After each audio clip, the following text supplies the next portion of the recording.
Text book గ్రామర్లో భాగంగా ఈరోజు 5th క్లాస్కి సంబంధించినటువంటి 7th యూనిట్లో ఉన్నామండి. మనము ఇంతకుముందు వీడియోస్ మీరు చూడకుండా తప్పకుండా 3rd క్లాసు అదేవిధంగా 4th క్లాసు మిగతా 5th క్లాస్కి సంబంధించినటువంటి అన్ని యూనిట్లు కూడా చూడడానికి ప్రయత్నం అయితే చేయండి.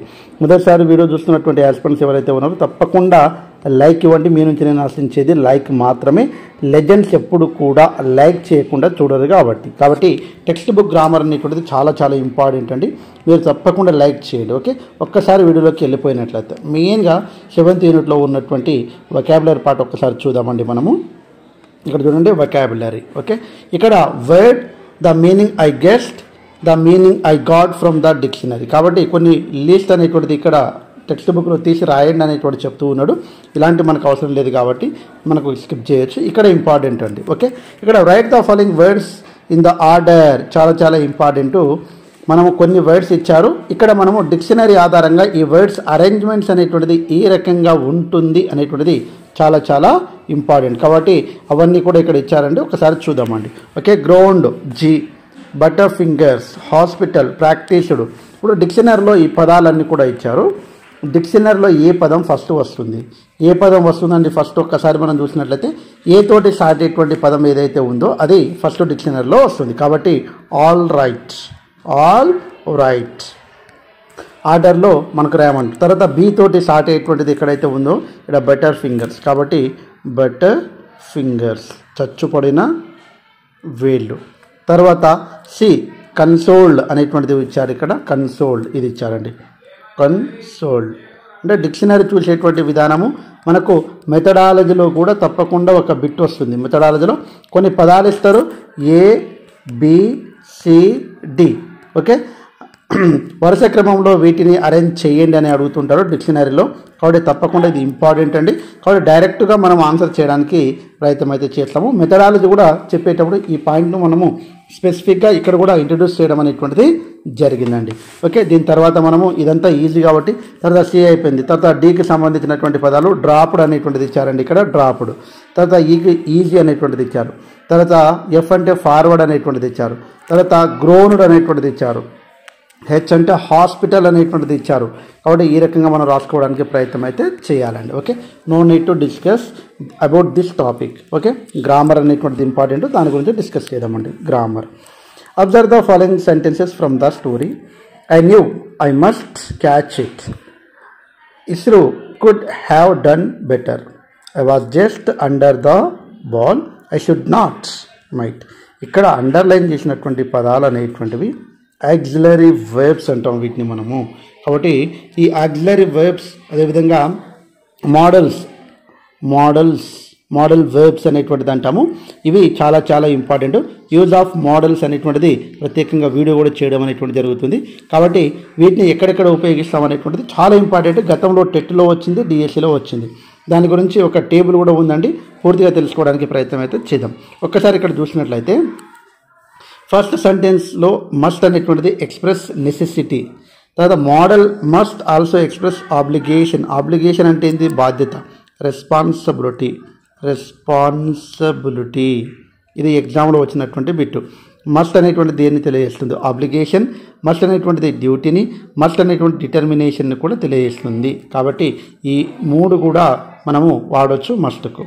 As shown in the following sentence. ఇక్కడ చూడండి, he must tell the secret shows obligation. he must tell the secret లో మస్ట్ అనేటువంటి దేని తెలియజేస్తుంది అంటే ఆబ్లిగేషన్, రెస్పాన్సిబిలిటీని తెలియజేస్తుంది.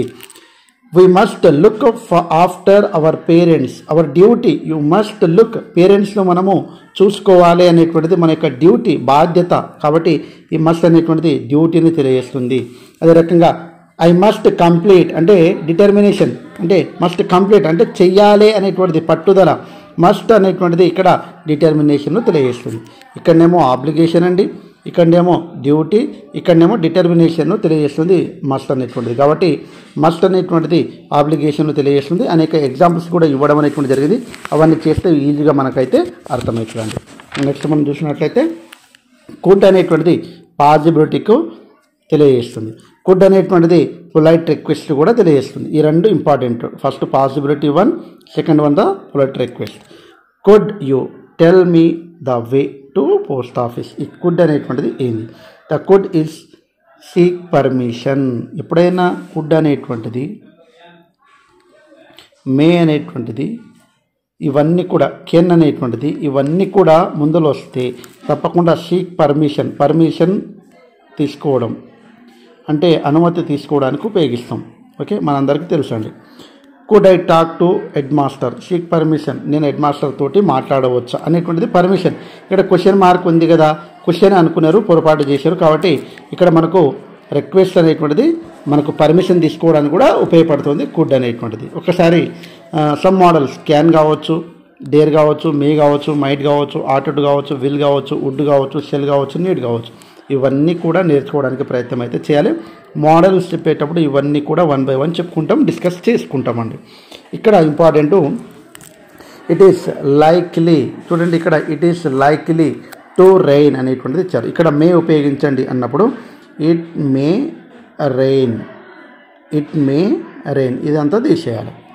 Okay, will you permit me to open the door, may open the door, may you open the door. కాబట్టి ఇక్కడ ఇది మొత్తం తీసేయచ్చు, may open the door.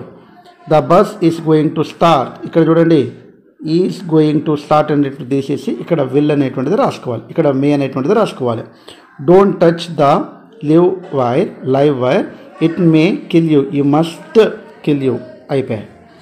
It is his duty to help his brother, it ought to అనేటువంటిది ఇక్కడ ఇది తీసేయాలి, it ought to help his brother. ఇంకా 6th one ఒకసారి చేయడానికి ప్రయత్నం అయితే చేయండి. Okay, it is necessary for us to protect the trees, కాబట్టి ఇది తీసేయాలి. Okay, it should protect the trees అనేటువంటిది రాసుకోవాలి. ఇంకా దీని ఆధారంగానే ఇక్కడ ఇచ్చినటువంటిది ఇది ఇంపార్టెంట్, ఇది ఎగ్జామ్లో ఇవ్వడానికి అవకాశం అయితే ఉంటుందండి. Could I use your pen అనేటువంటిది ఎబిలిటీయా, పాసిబిలిటీయా, పొలైట్ రిక్వెస్ట్ అనేటువంటిది ఇంపార్టెంట్. కుడ్ అనేటువంటిది ముందర వస్తే ఎప్పుడైనా సరే మనకు పొలైట్ రిక్వెస్ట్ చాలా ఇంపార్టెంట్ అండి, గతంలో అడిగినటువంటి బిట్ అండి. హీ కెన్ అంటే అబిలిటీ అనేటువంటిది కెపాసిటీ గురించి మాట్లాడుతుంది, పాసిబిలిటీ కాదు, రిక్వెస్ట్ కాదు, కెపాసిటీ ఆర్ మనకు ఉన్నటువంటి దాంట్లో మన ఎబిలిటీ గురించి లేకుంటే కెపాసిటీ గురించి మాట్లాడుతుంది. విల్ అని ఒకసారి చూస్తే will you have a cup of coffee తీసుకుందామా అనేటువంటి చెప్తున్నారు. కాబట్టి రిక్వెస్ట్ కాదు, కెపాసిటీ కాదు, ఆఫర్ అండి ఇది. We shall visit Hyderabad next week అనేటువంటిది విజిట్ చేద్దాము హైదరాబాద్ అంటారు. కాబట్టి ఇది భవిష్యత్తుకి సంబంధించింది, కాబట్టి ఇక్కడ ఆన్సర్ ఏమవుతుంది, ఫ్యూచరిటీ అనేటువంటిది అవుతుంది. పర్మిషన్ కాదు, ఎబిలిటీ కాదు. We must do this now, ఇక్కడ చూడండి మస్ట్ అనేటువంటిది ఏంది, ఫ్యూచరిటీ కాదు, రిక్వెస్ట్ కాదు, కాబట్టి ఏమొస్తుందండి, ఆబ్లిగేషన్, రెస్పాన్సిబిలిటీ. కాబట్టి ఈ రకంగా మనమైతే చూసుకోవాలి. ఇవి చాలా ఇంపార్టెంట్. ఇవన్నీ కూడా 1-2 సార్లు చూసుకోవడానికి ప్రయత్నం అయితే చేయండి. ఓకే, నెక్స్ట్ మనం చూసినట్లయితే ఇంకా ఇదంతా అవసరం లేదండి, స్కిప్ చేయొచ్చు, అవన్నీ చదివి రాయండి అని చెప్తుంటాడు. ప్రాజెక్ట్ వర్క్ కూడా అవసరం లేదండి, ఇవన్నీ కూడా we can skip all those things. ఇక్కడ క్రాస్ కావచ్చు, డౌన్ కావచ్చు, ఇవన్నీ చాలా అంటే మైండ్ మ్యాపింగ్కు సంబంధించినటువంటిది. కాబట్టి పెద్దగా మనం ఇక్కడ డిస్కస్ చేసుకోవాల్సినటువంటి అవసరం అయితే లేదు. ఒకసారి మనం ఇక్కడ ఫస్ట్ వన్ అనేటువంటిది ఉందండి. ఫస్ట్ వన్కి సంబంధించింది ఏముంది ఇక్కడ ఒకసారి చూసినట్లయితే ఇక్కడ చూడండి, దేనికి సంబంధించింది ఫస్ట్ వన్ అనేటువంటిది, దానికి సంబంధించింది టెన్నిస్ ఆడుతున్నారు. కాబట్టి ఇక్కడ టీ తోటి స్టార్ట్ అవుతుంది, ఫస్ట్ టెన్నిస్ అనేటువంటిది రాయాలి. సెకండ్ వన్ ఏదైతే ఉందో ఆ సెకండ్ వన్ ఇక్కడ పిక్చర్ చూడాలండి, ఇక్కడ ఏం ఆడుతూ ఉన్నారండి, ఇక్కడ హాకీ. కాబట్టి సెకండ్ వన్ హెచ్, హాకీ అనేటువంటిది ఇట్లా రాయాలి. ఇవన్నీ కూడా పిక్చర్ని బట్టి వర్డ్స్ రాయడం అనేటువంటిది జరగాలన్నట్టు. కాబట్టి ఈ రకంగా రాస్తే ఈజీ. ఇలాంటి బిట్స్ రావు కాబట్టి నేను స్కిప్ చేసేస్తున్నాను అండి. ఓకే, నెక్స్ట్ మనం చూసినట్లయితే కాంప్రహెన్షన్, తర్వాత ఫన్ టైం కూడా అవసరం లేదండి. నెక్స్ట్ 8th యూనిట్ మనం అదే రకంగా చూసినట్లయితే విల్ పవర్, చాలా ఇంట్రెస్టింగ్ టాపిక్ అండి ఇది. ఒక్కసారి అంతా చూడడానికి ప్రయత్నం అయితే చేద్దాం. వొకాబులరీకి వెళ్ళిపోతున్నాం మనం ఇప్పుడైతే. వొకాబులరీ ఇక్కడ చూడండి, మనము సేమ్ మీనింగ్ అనేటువంటిది, nearest meaning or same meaning. చూడండి, నియరెస్ట్ మీనింగ్ కావచ్చు, తర్వాత సేమ్ మీనింగ్ కావచ్చు, లేకుంటే సినానిమ్ అనేటువంటిది కావచ్చు. ఇవన్నీ కూడా సేమ్ అండి. ఓకే, కాబట్టి ఏదైనా అడగవచ్చు. Stephen Hawking was hailed by every one for his contribution to the field of science. ఈ హెయిల్ అనేటువంటిది ఏంది అనేటువంటిది అడుగుతున్నాడు మనం. కాబట్టి హెయిల్ అంటే డైరెక్ట్ మీనింగ్ మనకు తెలుసు, అంటే హెయిల్ అంటే పొగడడం అన్నట్టు. కాబట్టి క్రిటిసైజ్ అనేటువంటిది కాదు, స్కోల్డెడ్ కాదు, అబ్యూస్. ఏ రకంగా ఎలిమినేషన్ ద్వారా తీసేయాలని కూడా ఇక్కడ చెప్తున్నా, జాగ్రత్త వినండి. క్రిటిసైజ్ విమర్శించడము, స్కోల్డెడ్ తిట్టడము, అబ్యూజ్డ్ తిట్టడం, సేమ్ రిలేటెడ్గా ఉన్నటువంటి మీనింగ్. ఇందులో ప్రైజ్డ్ అనేటువంటిది మీనింగ్ డిఫరెంట్. ప్రైజ్డ్ అంటే పొగడడం, కాబట్టి ఆన్సర్ ఏమవుతుంది? బి ఆన్సర్ అవుతుంది. అంటే అన్నీ ఒకటేలాగా ఉన్నాయి ఈ మూడు మీనింగు, మనకు తెలియంది ఒకటే ఉన్నప్పుడు అది ఆన్సర్ అవుతుంది. కాబట్టి బి అనేటువంటిది ఆన్సర్ అవుతుంది. కాబట్టి చాలా జాగ్రత్తగా గమనించాలి. Stephen triumphed over his sickness because of his strong will. కాబట్టి స్టీఫెన్ ఎవరైతే ఆయన సిక్నెస్, ఆయన యొక్క వ్యాధి అనేటువంటిది ఉందో, ఆయన దానికి ఏం చేశాడు? Strong will. కాబట్టి ఆయనకు బలమైన కోరిక ఉంది, అవన్నీ కూడా ఆయన ఓవర్కమ్ చేశాడు. కాబట్టి ఆయనకి ఏం చేసిండు? ఓన్ అంటే గెలిచాడా, ఫౌట్ పోరాడా, స్ట్రెంగ్తెన్డా, లాస్ట్ ఫౌట్, ఈ రెండు కాదు.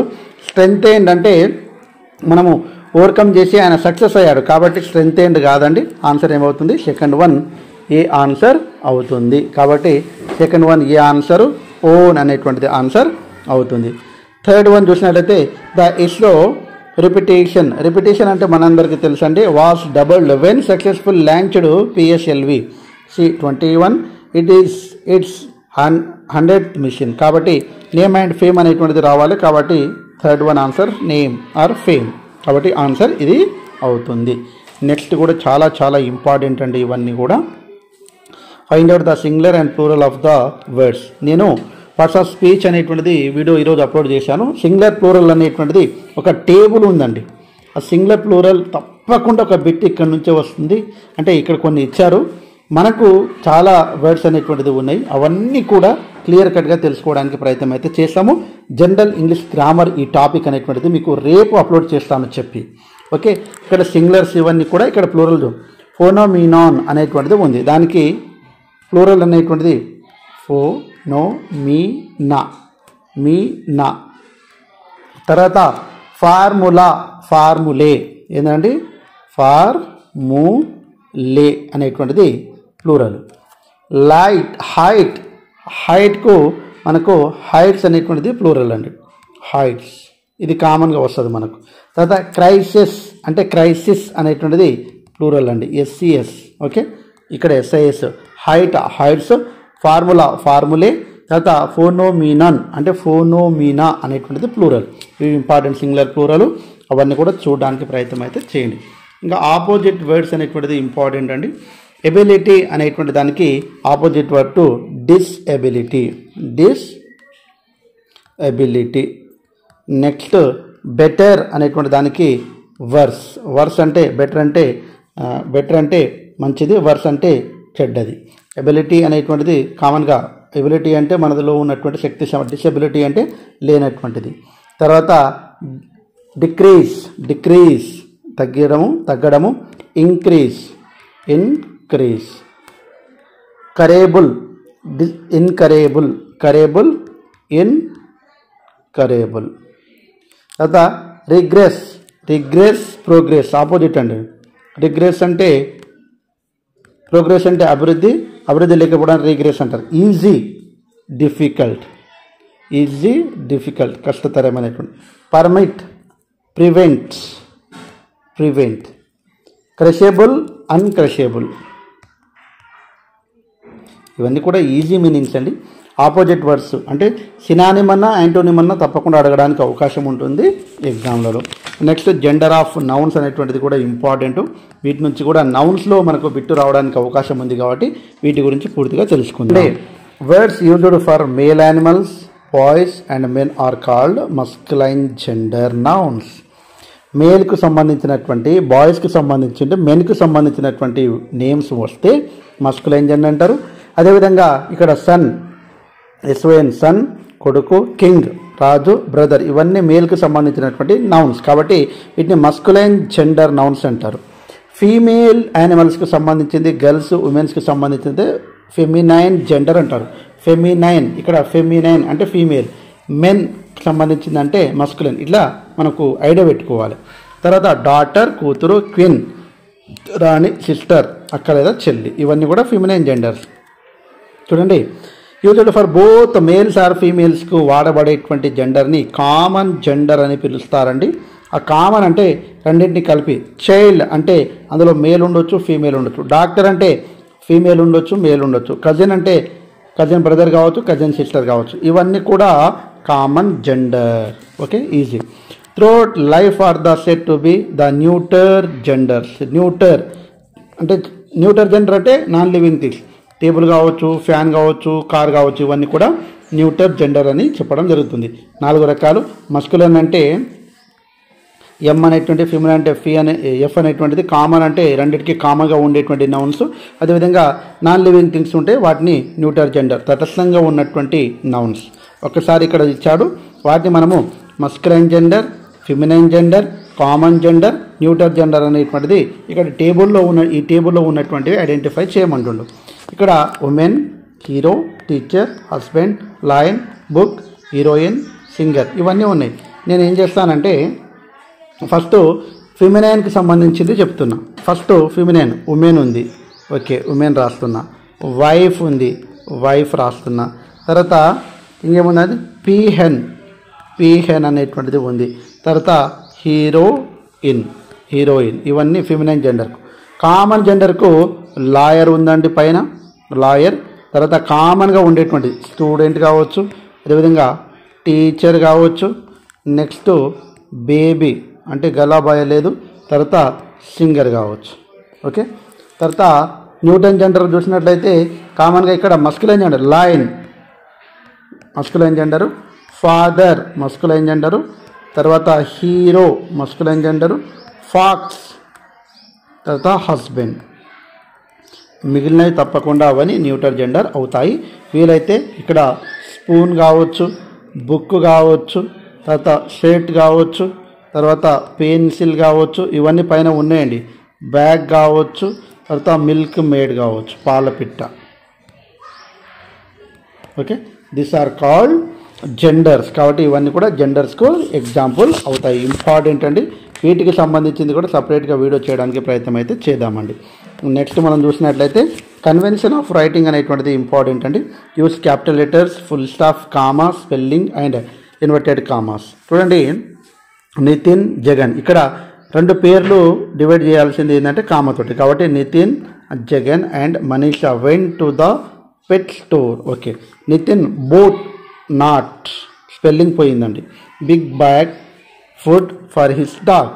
Jagan looked at the turtles. చూడండి ఇక్కడ looked at the turtles and seeds. Okay, seed. తర్వాత ఐ క్యాపిటల్ రాయాలండి. ఇక్కడ ఇన్వర్టెడ్ కామాస్ స్టార్ట్ అవుతుంది. కామా ఇన్వర్టెడ్ కామాస్ స్టార్ట్ అవుతుంది. ఐ. తర్వాత wish I could talk one more. ఇక్కడ అక్షరార్థకం కాదండి, ఇన్వర్టెడ్ కామాస్ క్లోజ్ అవుతాయి. తర్వాత ఇక్కడ మనం ఫుల్ స్టాప్ అనేటువంటిది పెడతాం. ఈ రకంగా మనమైతే యూజ్ చేయాలి. కాబట్టి కన్వెన్షన్ ఆఫ్ రైటింగ్లో comma, full stops, punctuations, marks. Punctuations అనేటువంటిది ఒక 12 ఉన్నాయండి మనకు. కామా ఎప్పుడు వాడాలి, ఫుల్ స్టాప్ ఎప్పుడు వాడాలి, ఎక్స్క్లమేషన్ మార్క్ అనేటువంటిది ఎప్పుడు వాడాలి, అదే రకంగా బ్రాకెట్స్ ఎప్పుడు వాడాలి, ఇవన్నీ సెమీ బ్రాకెట్స్ ఎప్పుడు వాడాలి, కాబట్టి కోలన్ ఎప్పుడు వాడాలి, సెమీ కోలన్ ఎప్పుడు వాడాలి, ఇవన్నీ కూడా మనకు ఉన్నాయి. కాబట్టి అవన్నీ కూడా మనము వొకాబులరీలో పార్ట్ అండి. వొకాబులరీలో ఇవన్నీ పార్ట్. కాబట్టి ఇవన్నీ కూడా క్లియర్ కట్గా నేర్చుకోవడానికి ప్రయత్నం అయితే చేస్తాము. సో ఈ రకంగా మనమైతే ఇప్పుడు దాదాపుగా మనము tongue twister see this sentence as fast as you can. కాబట్టి సెన్సెన్ ఆన్ షాప్స్ ఈ ట్రంక్ టెస్టర్. కాబట్టి ఎవరైనా చెప్పేటోళ్ళు అయితే చెప్పండి, బట్ ఎగ్జామ్లో ఏం రాకపోవచ్చు. బట్ ఒక్కసారి అయితే మనము ఇవన్నీ కూడా 5th క్లాస్కి సంబంధించినటువంటి ఆల్ యూనిట్స్ అయితే అయిపోగొట్టాము. టెక్స్ట్ బుక్ గ్రామర్ అనేటువంటిది మీకు క్లియర్ కట్గా అర్థమవుతుందని నేనైతే అనుకుంటున్నాను. మీ ఒపీనియన్ను తప్పకుండా కామెంట్ రూపంలో తెలియజేస్తేనే నెక్స్ట్ 6th క్లాస్ కూడా కంటిన్యూ చేయడానికి ప్రయత్నం అయితే చేస్తాను. ఎనీహౌ మిత్రులారా, if you want more videos on text book grammar as well as general grammar, so you can like our videos and support to us. Thanks for watching. All the best. Bye. See you.